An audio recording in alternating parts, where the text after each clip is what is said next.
بسم اللہ الرحمن الرحیم۔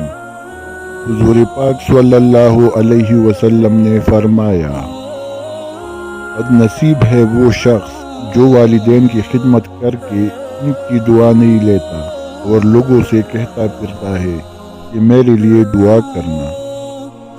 بد نصیب ہے وہ شخص جو فجر کے وقت سویا رہتا ہے اور لوگوں سے تنگی رزق کا شکوہ کرتا ہے۔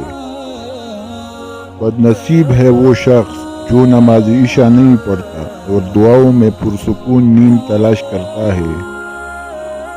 بد نصیب ہے وہ شخص جس نے ماہ رمضان پایا اور اپنے رب کو راضی نہ کر سکا۔